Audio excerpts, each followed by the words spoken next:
Anin, Bojo, Sarah Hazel Dijnakas, Nibising Donjaba. Hello and welcome. I am Sarah Hazel and I'm from Nipissing First Nation. Currently, I am a member of the Canadian Archaeological Association's Unmarked Graves Working Group, and I'm also developing training to facilitate communities' search for missing children. This video will focus on the different financial supports that are available to communities pursuing or thinking of pursuing unmarked graves investigations in the search for missing children.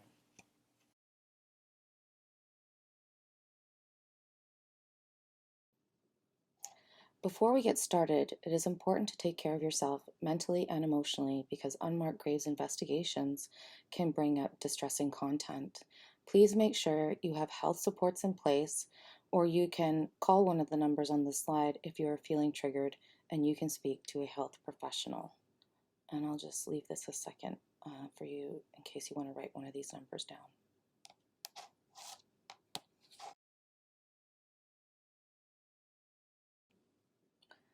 By far the largest source of funding for pursuing investigations comes from the federal government. The federal government has pledged $320 million to support Indigenous-led, survivor-centric, and culturally sensitive initiatives and investments to help Indigenous communities respond to and heal from the ongoing impacts of residential schools. The link at the bottom of this page will bring you to the federal homepage for residential schools missing children and to the application for community support funding.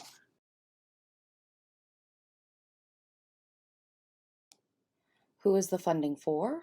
It's for Indigenous governments, band councils, or tribal councils, or its delegated authorities. It's also for Indigenous not-for-profit organizations or groups.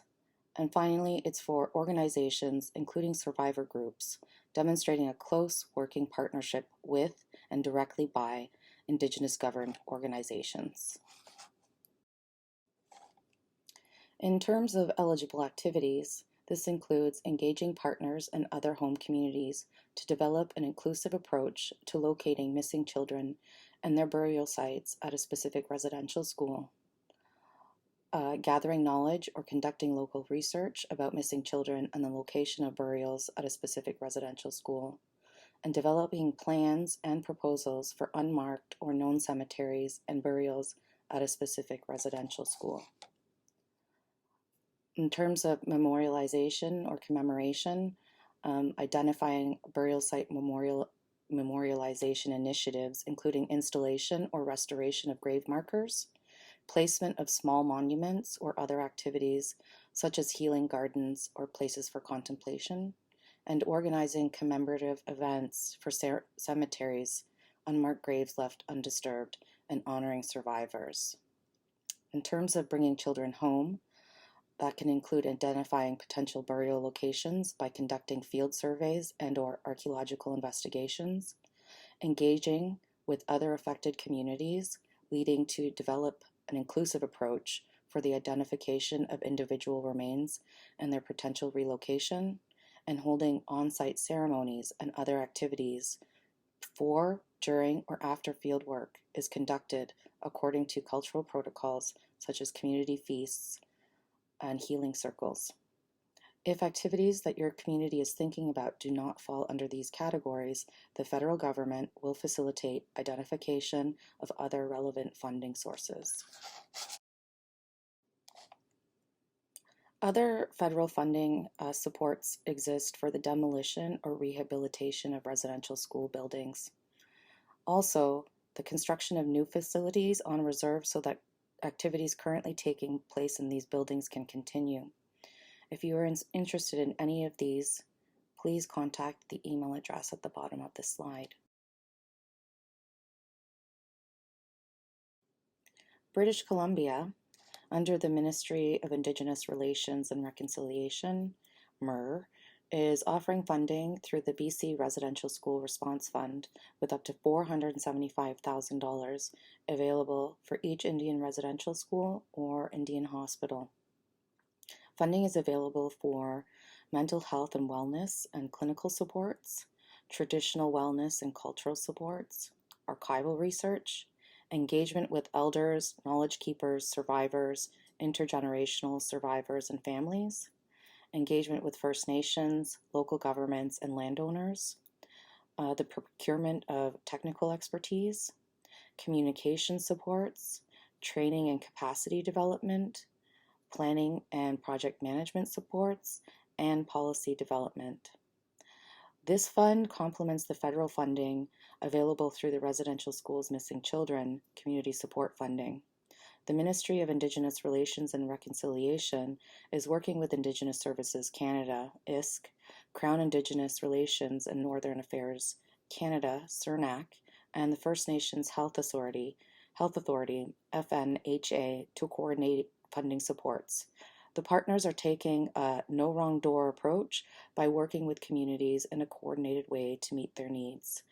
And the email or the website is available at the bottom of this video.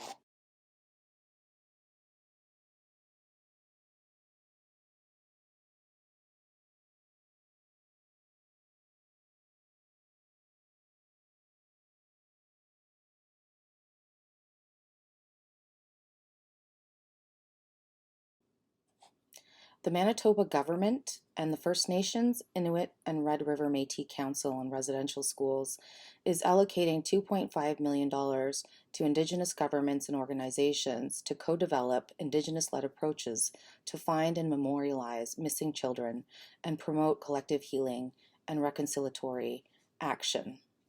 These allocations are based on agreed principles, priorities, and considerations shared by the Council, including proportional representation of First Nations, Inuit, and Métis children who attended Indian residential schools, engaging directly with communities, families, and survivors for guidance, and bringing together communities with missing children and those with active searches, as well as developing commemorative places in support of healing, truth-telling, and education.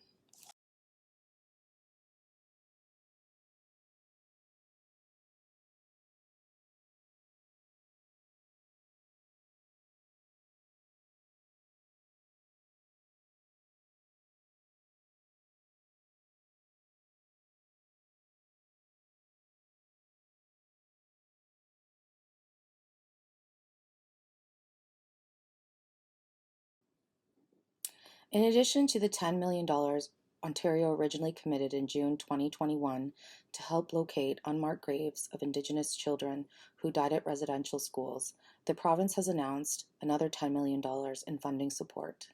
The funding will enable the establishment of a collaborative process guided by Indian residential school survivors and Indigenous elders, leaders, and communities.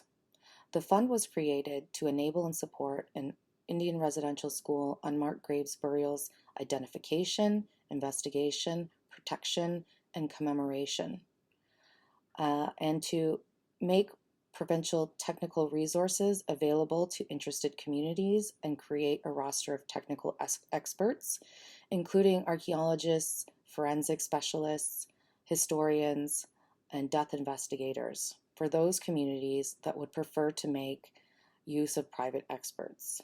As well, to provide culturally appropriate, trauma-informed mental health supports for survivors, families, and community members and Indigenous communities, and to increase public education and awareness on Indian residential schools. For more information and to communicate directly with the Ontario Residential School Unit, please email rsu@ontario.ca.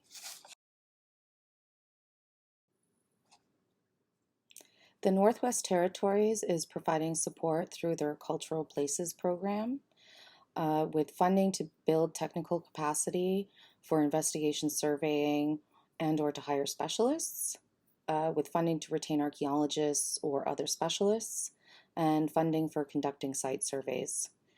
Through the NWT archives, they are providing support to facilitate archival research. If you would like to know more or get in contact with them, please visit the website at the bottom of this page.